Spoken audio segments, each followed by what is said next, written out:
Welcome to another episode of DD on the Spot. As always, I'm your host, Ryan Johnson. And before we get into it with our guest here today, I'd like to remind everyone that if you enjoy this content, to please give a like and subscribe down below. I'd greatly appreciate it. All right, everyone, this is going to be a tough one, but I'm going to see if I can get. We got Layla Ikahihifo. Oh, You almost got it. It was almost awesome. got it, everyone. Here, correct me then in front. Yeah, we'll just, Ikahihifo. Yep. Okay, we got it. Okay, everyone. I see. I tell some of my guests that before we start recording, but I'm just gonna say it now with that recording. I was blessed with Ryan Johnson, where literally no one's ever gonna get that wrong. I've lived a precious life in that department, where like when the teacher's doing roll call and stuff like that, like it's never gonna be, So I'm blessed in that way. But hey, we got Layla on the podcast, and she's a bodybuilder, and she's on here to share her health and fitness journey with us, and really discuss all things bodybuilding. But most importantly, she's our current guest. Layla, thank you so much for coming on. No, thank you for having me. Now, you are on the West Coast. What is the weather like today? Well, the weather's a little cold today. It's got old snow that's been out there, but cold for sure. I like it warm, but of course. I'm not even going to mention where I'm at right now. So, just because everyone's so used to me just saying, like, oh, Ryan's complaining about the winter again, which, yep. So, before we get into all that, Layla, why don't you just first off give us your backstory on what really inspired and motivated you to get in shape and eventually become a bodybuilder? I've always loved working out. Personally, I really thrive in pushing myself and in challenges. And when I was a kid, I was in water polo and track and I did a lot of sports and had kind of an issue with food because women were told to be skinny. And I was naturally more of a curvier woman. So I had some food issues and kind of was more anorexic as a kid until I got older into college and really learned that I need to eat to be able to sustain different athletic things. And so I've always loved doing it and pushed myself in the gym. But really, when I saw all the bodybuilders and saw them on stage, I wanted to push myself and challenge myself to be even better and to build more muscle and to compete. And when you were getting started in bodybuilding, I always ask this question first off, too, for all the bodybuilders. Were there any myths or misconceptions that you had about the sport? Because the general public just lacks so much knowledge on this sport. Was there anything that you were concerned about, or was it one of those things where you just wanted to dive right in and see what happens? I think when I saw it, a lot of people thought it was going to be so easy. They thought, "Oh yeah, you just eat good, work out, and go on stage. That'll be easy." But when I went to do it, it was not easy. It was hard. Working out and building the muscle took time, and every time I did it, I had to work harder to be better. And so I learned a lot of things that I couldn't have learned in it: patience and discipline, and something I didn't understand about the sport beforehand, how much patience you need in building the muscle and also watching your body change as you eat the right foods. Because foods is important too. Yeah, if you are an impatient person, this is not the sport for you. You're not going to see those changes overnight, and and when that also brings me into, the number one myth and stereotype that I love to bust. We talked about it before we started recording. It's gotten better the last 5 years due to Instagram and all these other sources, but there are still, unfortunately, especially some women who have that fear that if they, even look at a dumbbell, they're going to put on 50 pounds of muscle. And did you ever have that fear when you were getting started? And even if you didn't, I bet you still hear that all the time today. How do you like to respond to that? It's funny. Actually, I have a story about that. I was at the salon and one of the girls told me, "Hey, if I worked out, I would look just like you." I'm like, "Oh, really?" She's like, "Oh yeah, right away." Because I build muscle so fast that I would just get so buff. I'm all, no. And she's probably about 60, 70 pounds overweight. And I looked at her and I said, "No, actually, you got to eat right. You've got to train. And this is taking me 3 to 4 years to get to where I'm at. So I would say you're probably not going to look like me right away." I try to be like Well, kind. I tell her I love the self confidence, but yeah, Like, no. yeah, And so, I mean, it's hard because I think people don't understand really. But even when you try to explain it to them, unless they actually do it, they really don't know. yeah.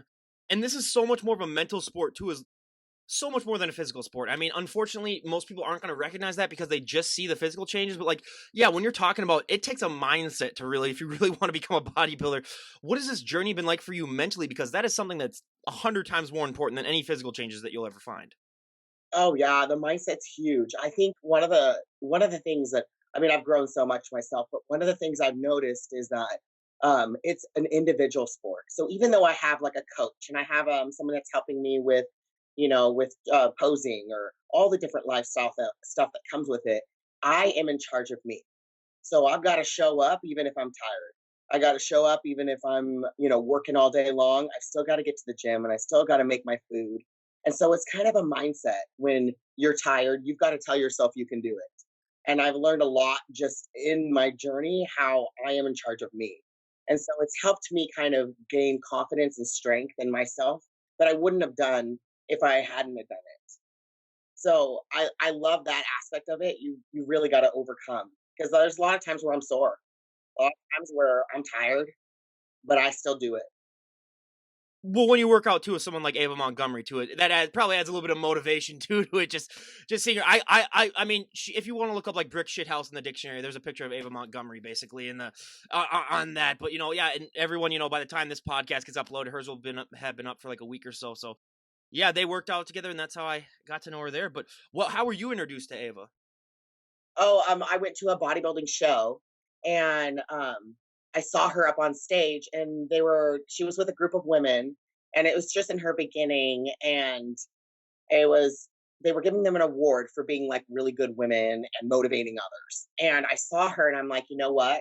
Because I've been trying to build leg muscles and I was struggling to build my leg muscles. One, I was doing way too much cardio. I needed to take that down a notch, but I needed some guidance. And so I saw her up on stage and I was like, you know what? That's my coach. That's the girl I'm going to ask. And so afterwards, I went to her and I saw her at the gym and I'm like, hey, I'm going to do a bodybuilding show and you're going to be my coach. She's like, oh, yeah, hell yeah. And so since then, I, messaged her and we connected. And then, yeah, and over time, we've become best friends. I am so glad that I do this podcast only showing the stomach up really, because if I would have saw her legs like in the post, I would have been like, get the hell off my podcast. I'm done talking to you. Like this is ridiculous because yeah, her legs, it's not even fair. Like it's just yeah, it's ridiculous. But going into that sort of, I mean, I love to talk genetics on this podcast because everyone's on social media and I hear this all the time. Oh my God, I want her abs, I want his arms, I want their back, and it's just like I just want to strangle those people and just be like, you do not understand that you can work out just like a person and eat just like them, and you are not going to get the same results as them because unfortunately we are blessed with some genetics a lot of times. And I mean, I have had some of those genetic freaks on the podcast. I've had like 3 of them where they can literally, just, and I just hope that God's playing a cruel joke on them and they wake up 400 pounds one day, but it hasn't happened yet. But whenever someone first gets started working out, they always have that one body part that really takes off that they don't have to train as much. And they always have that one body part that just drags behind it. They have to train to oblivion to get to catch up. For me, my back was the one thing that really took off, but I'm also 6'3", so legs and lower body don't even, I mean, I've always made the joke, I could inject pure muscle into my legs or calves especially, and they wouldn't even gain an ounce of muscle. So when you were getting started, what was one body part that really took off for you? And then what was one body part that you've had to drag behind? Um, when I started, obviously my legs, like because I was, so focused on cardio so much younger, so my legs hadn't built really. And I had good shoulders for the most part. Everybody told me I walked in like a boxer. So I've had to learn how to hold my shoulders back. And I've had a really good back. So for the most part, it was my legs that I've been really working on and trying to build them up. And it's taken a lot of work. But my upper body definitely very good developed. I'm really strong upper body for the most part. And so I've been pushing myself more in legs and doing different things to kind of help with the building. See, now the gym bro in me, whenever I have a guest on that's like really developed upper body, is that hard for you to not train it as much now and trying to get the legs developed? Because the gym bro in me the whole time is just like, oh, dude, just do upper body all day, every day, and just and just nothing else. Well, I mean, I have like a whole rhythm of training. So I have legs twice a week I've got to hit. So on top of everything else, I have legs twice a week and then chest and back and shoulders and then arms is in between it all. So I mean, really no days off, but with legs it's like quad focused and then the other one is like hamstring glute focused. So I have to keep it up. Do you just like prepare yourself mentally for the fact that you're going to basically have to roll out of bed every day after a leg day? Yeah. That's the least, that's my thing that I hate the most about legs. Yeah. I mean, it's like, give me a walker the next day basically then or something like that. But yeah, it's I know. It's like actually I love it when I'm sore because I know I wish I worked harder. So that's like my favorite. Oh, I tell people that was my favorite moment from sports too, especially being a baseball pitcher when your arm is just dead after the next day. That's when you know that you actually did something like good and stuff like that. So that was one of my favorite feelings in the world. So yeah, I understand 100% when you say that. But nutrition is the one thing that isn't talked about as much as it should be because I mean, let's be honest, abs are made in the kitchen. All that stuff is true. Unfortunately, I believe me. I wish I could have a hamburger, a day and just still, be in shape. But that's not the case unless you're one of those genetic freaks. That I'm never gonna name names. But what were some of the bigger nutritional changes that you made when you first started getting serious in the sport of bodybuilding? Actually eating more. Because at first, well, I was like kind of more in a when I looked at my food and what I ate, I ate very minimal and I didn't eat as often. And so actually I learned how to eat through bodybuilding. It made me more understanding on food. So I had to hit a certain amount of carbs, protein, fats, and I understand more that I need to eat to perform. And so you can't eat less calories and perform well. So if I want to have a good workout, I got to get my food in. And so I eat more now than I ever have, but I actually perform way better. I'm a better athlete than I ever been. If I would have had this knowledge in high school, man, like I would have been so more blessed being able to teach others then and even now. So I like food is huge, but I eat way more than I ever have. And when it comes to the food, I mean, we have some bodybuilders on here that they do like the mustard on the chicken, or they do other things to sort of spice things up. Do you do that stuff as well, or are you one of those where you just suck it up and just have like the plain old dull stuff, or do you like to mix things up? Oh, I like to mix things up. I definitely love mustard. Actually, it's kind of weird, but I really do love mustard. The Dijon ones, and sometimes I'll make stuff from scratch and kind of throw things in there to add some flavor. So those like little packets that you can get, like the Italian seasoning packets. You can mix it into your mustards and stuff, and then make them taste better. Yeah. Well, and what was your friends and family's reaction like too when you announced to them, "I want to be a bodybuilder"? That's not something that most people announce to their friends and family. It's funny because my mom wasn't so happy about it at first, and she made some fun comments to me. She was like, "Layla, what are your kids going to say when they see you doing this?" I'm like, they're going to be proud of me that I worked hard, and I'm going to be able to teach them things that I couldn't if I didn't do it. And so, of course, she kind of quieted her mouth at that moment, was like, okay, good point. Good point. I think she didn't see it as a sport in the beginning. She saw it as like more of a pageantry. And so when she saw it as a sport in me and she saw what it did for me and my family, she was a lot more understanding. Which I mean, I've always just think it's like 25% pageant, 75% sport. So it's much more of a sport to it. There's always a pageant, just like how with any sport, there's a pageant sort of element to it, where it's like, guy, that's why you wear jerseys and stuff like that, really, and stuff like that. But I mean, yeah. So and what is your time management like then? Being a mom and being a bodybuilder and doing all these other things. I mean, your time management must be pretty insane. And just even doing two of those three things for me would just be like too overwhelming just for me. Right. It's hard. I kind of have like a ADHD myself, and so I kind of like to, you know, Oh, can only you can you tell just from talking to me for 20 minutes that I got a pretty bad case of it too? Yeah. so I mean, it's good because it's like, oh, I gotta get this done. I gotta get this done, and it's like, gets me going. I got 4 kids, and personal training clients, and I also do hair. So I'm a cosmetologist also. So I do hair like 3 times a week, and then train clients 5 times a week with the family. I try to keep it all up and going, but kind of it's exciting. I think to keep them all going and to always have something to do that's like positive. Like I don't really watch TV at all, and I don't really watch movies all the time either. When I go home, I'm prepping my food, I'm hanging out with my kids, or I'm taking my son to karate or taking my daughter to hula. So I'm always doing something, and I like that. Whereas me, you could name probably about 90% of all movies that have ever been made in the US, and I will give you the plot, who's been in them, who directed them, and stuff like that. Yeah, I'm a great party guest when it comes to that. But with your hair too, how long do you usually keep the hair the way it is, or how often do you change colors and change things up? I like to change things up often. I had it all black with gray for a little bit, and then I just added the purple in there because I was kind of feeling like purple for the new year coming in. And then I'm gonna change it up in the next 2 months or a month, and we're gonna do an ombre to blonde. So probably every 2 to 3 months, I change my hair. What's your favorite color that you've ever done? Ooh, I did this unicorn color where it was kind of a unicorn, all different colors all over my hair. There's a picture on there. It's pretty amazing, and it was tons and tons of like beads and fun work. But it's hard to keep it like that because all those little beads start falling out when I do stuff. Please go ginger just once. That would be hilarious to see. Like,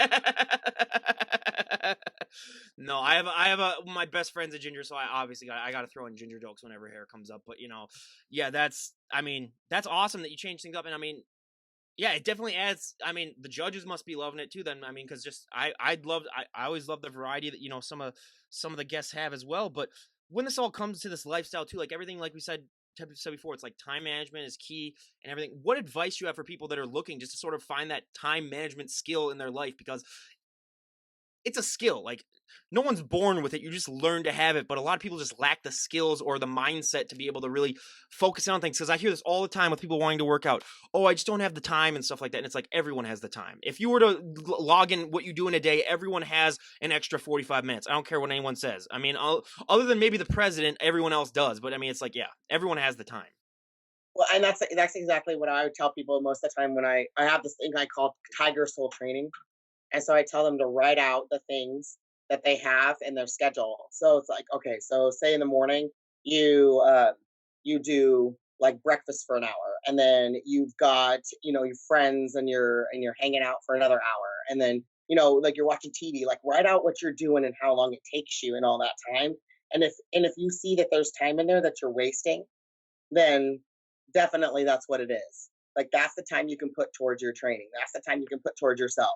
And a lot of times people aren't doing things for themselves, they're doing things for others more than taking care of themselves. And if you don't take care of yourself first, you're not going to be able to take care of others. Hmm.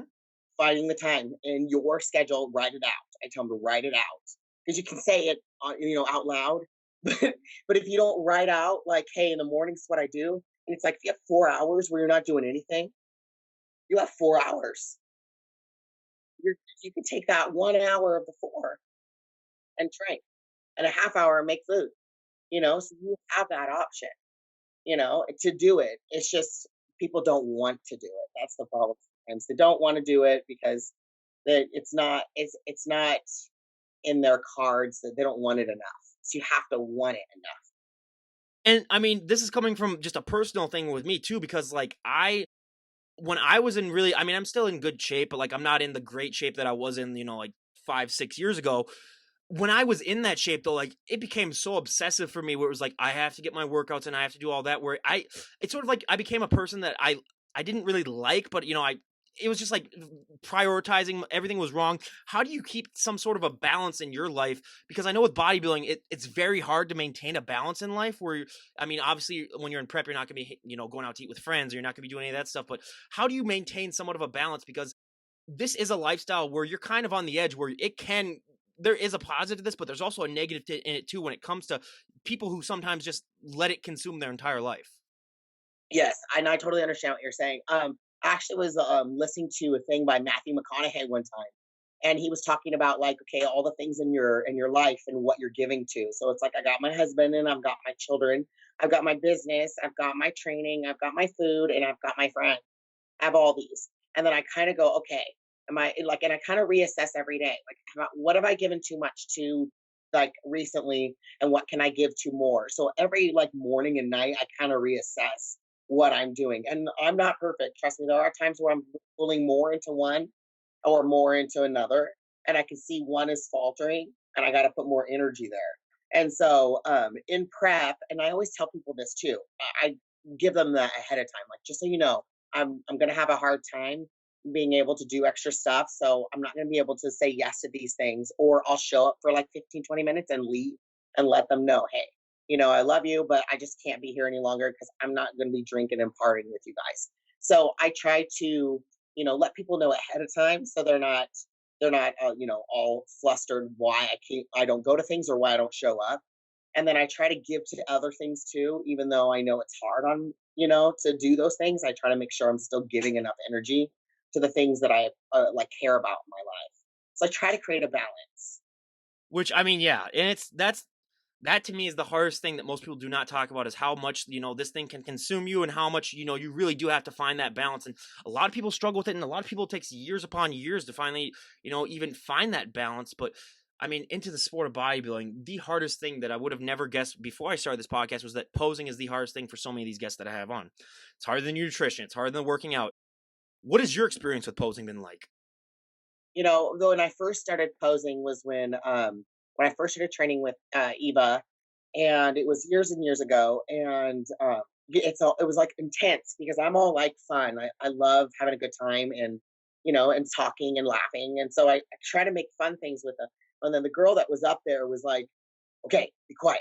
This is serious." I'm like, "Oh, can't we have fun in this?" And so my first initial of it was not so great, but I practiced at home, and I had to do a lot of work because I could not figure out how to get my lats out. There was like it was just so difficult. So it took me probably like a good month and a half to kind of figure out how to get them out and then actually look good while I do it. So my beginning of posing was kind of funny because, obviously I wanted to have a good time, but I learned that I needed to be around people that had that same attitude. And so afterwards, Eva and I she would just pose with me, and she was just, helping me, and then I would go home and practice, and it was way better having kind of that one on one with someone because then they can kind of laugh with you, and I'm like, oh goodness, look at that, and we can kind of enjoy the posing. And so it was hard. Your back hurts because you're trying to stay in a certain place for a certain amount of time, but you got to learn how to like flow in it and look like it's comfortable, even though it's hard. So it's really fun and it's been a challenge, but now it's like second nature. Well, and you mentioned taking like a month to get that lat spread. How did you eventually do it? Was it just doing it so many times before you finally felt it? Because I compare that spread or that pose to sort of like riding a bike, where once you learn it, it's impossible to like unlearn it. But like if you don't know it, you're SOL really. Well, yeah, because you have to like have mind muscle connection to your lats. And when you start working your lats good, they're there. And so I kind of like would pull down and feel them and then put my hands down and feel them. So I knew they were there. I just had to like pull them out by themselves, not with everything else going on. So I would go home and kind of do the positions of pull downs and then put my hands down and then kind of keep it up, pull my chest up just to, okay, there it is. And then I would do kind of the guy's position where the hands would forward and the lats would come out when you do that. And then try to put my hands down to see if they'd stay. So mostly just practiced what I saw others were doing until I could do it on my own. I mean, yeah, out of any category they've had on, be it figure, physique or bodybuilding, that lat spread is by far the hardest thing for so many people. But out of your poses that you do, what is your favorite pose and what is your least favorite pose? Mm, let's say my my front pose is probably my favorite. Front double bicep for sure. So that's like my favorite. My least favorite would be ab and thigh because having kids, I have that skin there. So sometimes um, this, if I bend down, that skin comes a little bit. But I mean, I've worked on that over time. So, but yeah. Yeah, I can just say 95% of the guests I've had on have ab and thighs their least favorite. So they definitely need to change it because first of all, it's an awkward looking pose. Like it's so hard to make it look natural and flowy like with the rest of your presentations because it's not a pose that's meant to be like that. I mean, I've known probably one or two people that have actually been able to do it, and that's just it also just depends on what your body type is too as well, but it's just yeah, that is just I mean, they need to figure out some other way to really show off the abs and stuff like that without just making it yeah. So that's a whole different thing, really in and of itself. But when you're walking on that stage after going through a prep, which like let's be honest, preps are not fun, but when you're finally walking up on that stage after months upon months of just working your butt off and finally able to show off all that hard work, what is that moment like for you? Oh, it's so amazing. I literally love peak week, and I know people hate it, but that is my favorite week because it's a week before I hit the stage and everything comes together. And so that week I'm like no carbs, really, you get to that point where you get dehydrated, but I am so excited. So I get excited for that moment of Monday, Tuesday, Wednesday, Thursday, those moments where I'm going to stay in the game. I'm going to get on that stage and I'm going to knock it out. And so I love getting on stage when you've had the food before, like the night before, you usually have like your big meal or that morning of. So you have food in your system, you're feeling better, and never look how you look on stage with food ever again. So it's like this combo of a ton of great food and your body is perfectly in line and you're right on stage at that time. And it's so you can't get to that point unless you go through prep perfectly and eat the food you're supposed to eat and train hard. It's like it's a system. And so that can't get there without doing all that. So for me, getting on stage at that moment is so exciting because I did it. I did it. And when you're on stage, does time seem to slow down or does it seem to speed up or is it sort of a mixture? I would say it slows down for sure. When I get on stage, everything kind of just slows down and I'm kind of in that moment. So I get really excited and I love it. I know because it's like unfortunately with this sport, you're only on stage for sometimes like a minute at most sometimes. And you've been working your butt off for that. It's like you work harder than almost all the other athletes combined. And like being a baseball pitcher, like I'd be on the mound, like what, 20 times a year for like an hour and a half or something like that. If you do just the time I was on the mound myself. So yeah, that's just to me is the most unsung thing about the sport is like, yeah, you work that hard for that little amount of time where you actually get showed off. So yeah, it's just fascinating. But what is your go-to post-show meal? Was my go-to afterwards. Yeah. Oh man, I I love smoothies. I know that's crazy, but I am a big smoothie girl. Like I just want to go to a place that can, build a great smoothie and put some peanut butter in it, and I love it. Like I'm all about my smoothies. So Jamba Juice or even just a mom and pop shop that has a really great smoothie place. I'm all about Don't hate me, but I've never been to Jamba Juice in my life. it. Never been.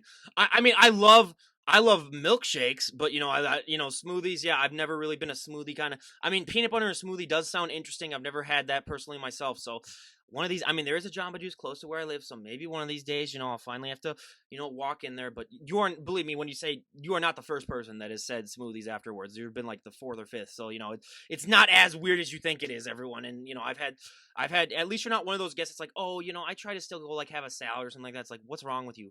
Like who hurt you really and stuff like that. And it's just yeah. So that's just that's insanity right there in and of itself. But I mean, I love to talk post show blues after a show because most people another myth that most people don't understand is that like you're not going to be able to maintain that look 24/7 and a lot of times it's because a lot of people understandably like they save some of their images and then they just post them throughout the year and then people are like, oh, they just must look like that 24/7 just because they work out just as hard. But it's like, no, they don't. What was that like when you first realized that like, hey, all this hard work that I put into this look, I'm not going to be able to sustain it? And has it gotten easier for you to accept that fact as your career's gone on? Yes.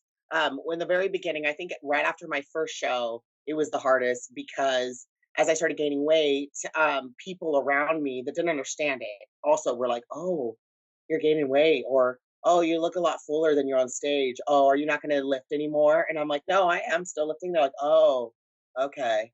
And then like making me feel like I was fat. So at that moment, I kind of had to reassess. Okay, no, Layla, you have to gain fat so you can build muscle. So let's reassess this. And then I had like a good week off of like just eating foods I hadn't eaten in a bit. And then I was like, okay, let's eat good. And so I ate good, but I had to understand your body has to be a certain way for lifting and building. And then your body looks a certain way for the show.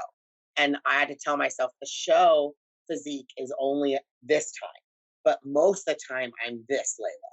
So I have to appreciate and love this Layla more so that I can be okay with lifting and training. So, my focus now is like, oh, let's get a little bit bigger. Let's get a little bit bigger. So when I look at the scale, I don't care if it weighs more because I want to be bigger and I have to have fat on me to grow muscle. And so it's taking me the years and with Eva too, where she's like, no, you look good, you're fine.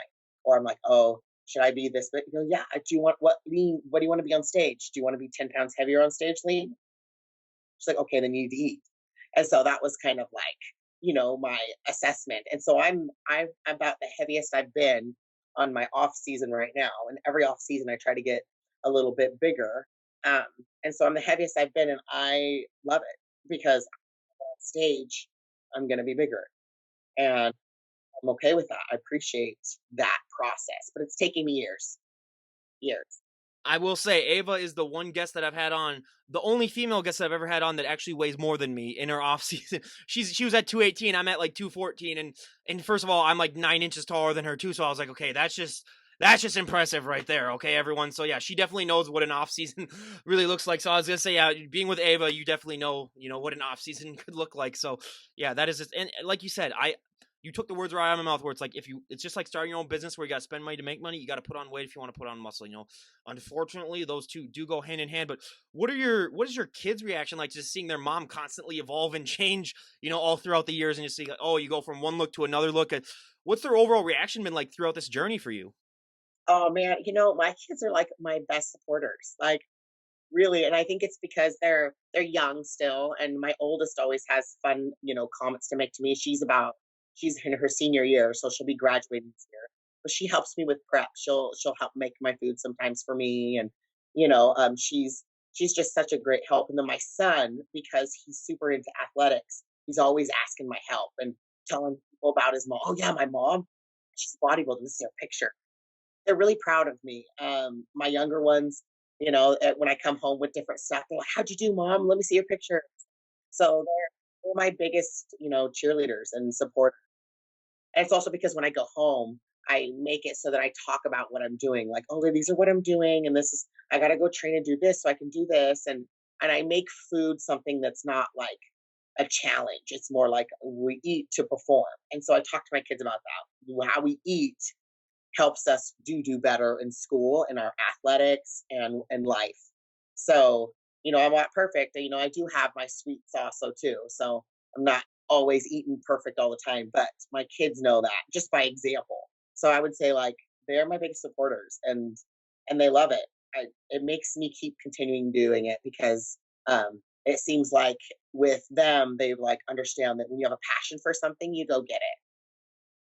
Yeah, and do they know at least now that, like, when it's during peak week, to like just stay away from mom really and just like let mom do her thing? Yeah, just like lock yourself in your room for like a week and stuff like that. Just let her walk around. Don't say anything to her. Don't try to anger her or anything like that. Just leave her alone.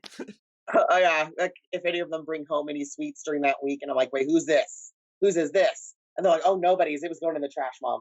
It was going in the trash. So they're always making jokes with me, and they try to like make my peak week the easiest possible because they know. And if I'm in my room and I'm laying down, they're usually really helpful. So Whereas I would have been the son that would have like ordered Papa John's and been like, doesn't that smell great? Can't you just smell that? Oh, it's just so good, and it's so good in my mouth and stuff. Yeah, I would be that kind of son. So that's a good thing that I'm not yours, because I would probably have been a dead son by now. Like, let's be honest. But like, hey, more, and just having that family support is just so important, because we've had so many guests on that haven't had that family support, and it just makes your journey so much harder than it needs to be. But let's be honest, cardio is my least favorite thing on this entire planet, and I hate it more than life itself. And when I say cardio, I mean actual running. When we're talking about walking, I can walk, for forever, and it's not a problem for me. But unfortunately, when you become a bodybuilder, you're sort of signed to deal with the devil when it comes to cardio. And you had that past where you did like the extreme versions of cardio. So what is your relationship with cardio like now? I only do cardio when I really need to start leaning out more. I do it as like a heart health, so I'll walk for like 30 minutes a day and kind of just meditate with my music and or listen to like podcasts, or that's where I catch up on something that I want to learn, like a book or something. And then when I have to do it, that's when it gets like, oh, that it's I make it so that like I try to make my time of wise. So either I'm listening to a book or I'm watching a show or doing something so I don't feel like I've, dying the entire 45 minutes of my cardio. So now, like I said, I walk, but I don't usually like to run. And if I do run, it's speed work. So I'll like sprint for 30 minutes, 30 seconds, sorry, and then walk. Spring for 30 minutes. Jesus Christ, everyone. So, I mean, I do that because I'm trying to keep my leg muscles, and it's important that I don't overwork my legs because I'm trying to build more bulk. I was gonna say, if you sprint for 30 minutes and you still look like that, good God, you must have the most blessed genetics on the planet then. But no, I mean, and yeah, I mean, and I have a friend of mine that's a marathon runner, and I always just tell him, I was like, that's a form of mental illness that I don't even want to, try to dig into or whatever. And I wanted to go at the end of one of his marathon runs and just have a sign that just said, you didn't have to do this really, or just something like that. But just That's so funny. yeah, yeah, but hey, more power to him because he's able. He does them, and I mean, he enjoys it, I guess. But you know, another thing that's probably the hardest thing just in life in general is sleep, especially with lack of it. And I mean, being a bodybuilder, you understand more than most what lack of sleep can do to you when it comes to affecting performance in the gym and just affecting performance overall when it comes to just being able to lose weight. Really, what has your relationship with sleep been like as you've gotten into bodybuilding? Because unfortunately, you're not going to get as much of it when you become a bodybuilder.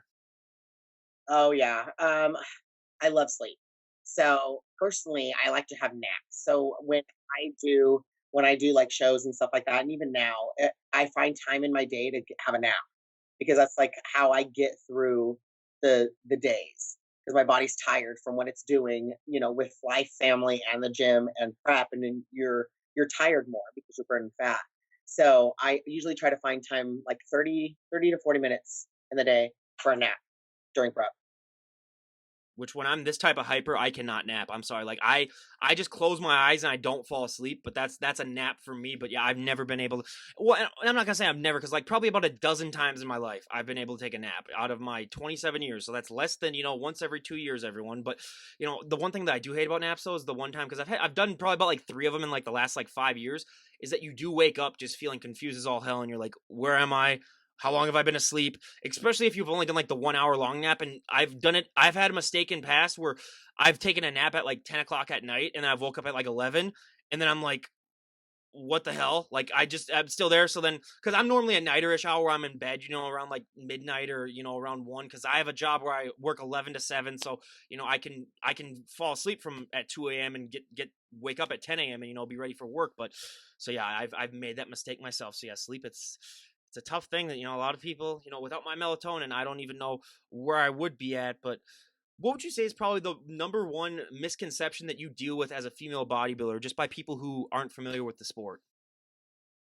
Um, I would say that they don't realize how hard it is for the woman to, like I build muscle and I'm proud of how I look, and then they think that because I do that, I'm not feminine anymore. I think that's the misconception of it. Like, I'm very motherly. I love on my people. I'm also very crafty. I have all the feminine characteristics. Like I love bodybuilding and I love having a strong physique. And I think it's beautiful for a woman to have a strong physique. I don't think every woman should be dainty and small. I think it's powerful to have a strong physique. And I think it shows confidence, in who you are as a woman. And so I think when people think that women build muscle, then that's just because they're more of a masculine type of woman. No, how about they're just a strong woman with confidence and they found something great about themselves, instead decided to put energy into it. So you don't have to be, like feminine and be skinny. You can be feminine and be strong.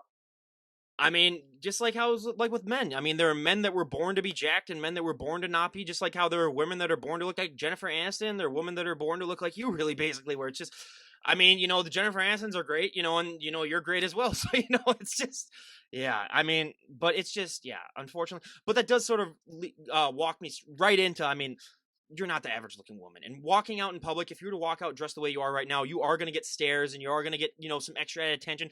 I like to compare it to being like a mini celebrity where it's just, you're going to draw people's attention. What has that been like for you? And has it gotten easier as your career's gone on to sort of accept the fact that, like, hey, you are going to draw more people's attention?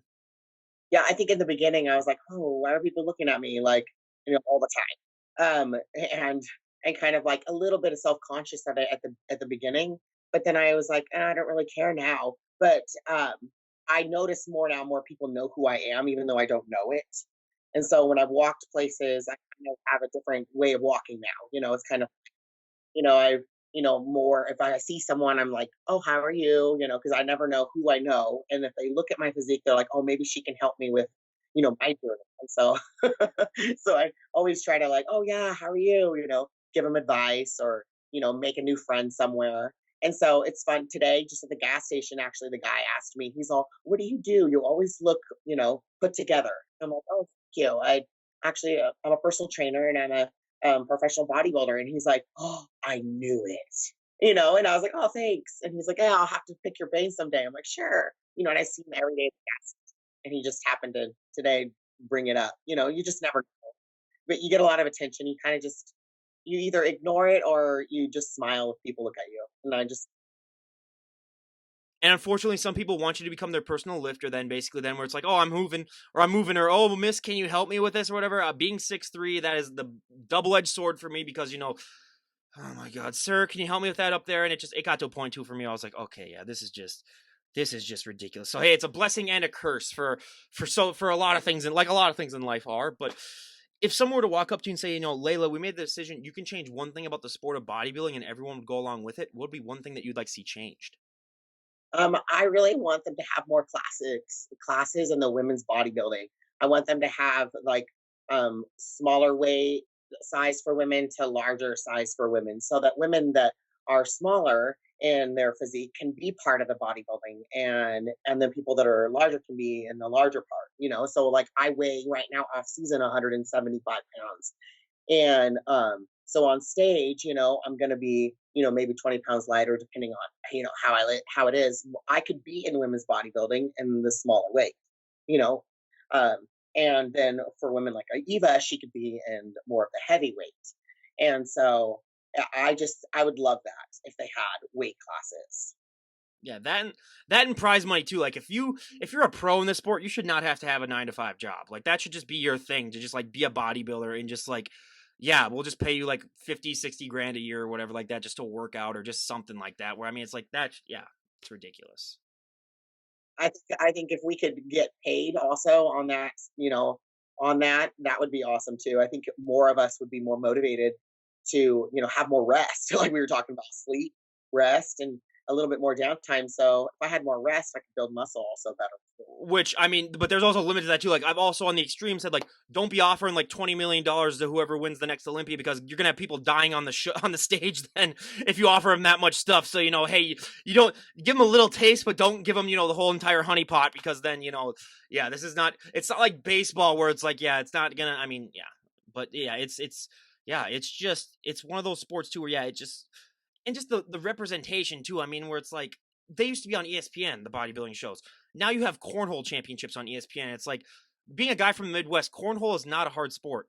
It's not. It's a sport that you play when you're shit faced in your backyard celebrating 4th of July or Memorial Day or whatever like that. So it's yeah. Come on, having that on ESPN over like bodybuilding, yeah, it's just ridiculous. But Layla, it was just so great to have you on and talk to you. And when we do have you on a year from today, because I'd like to have you on, I see, I got my tongue tied and twisted moment out, everyone, and we were close to the end here, everyone. So I got through it. But Layla, if we were to have you on a year from today, I mean, where'd you like to be at in your bodybuilding? Where'd you like to be at just in your overall life? What are some goals that you'd like to have achieved? Eva and I are going to be putting together a YouTube channel, so that will be up and going.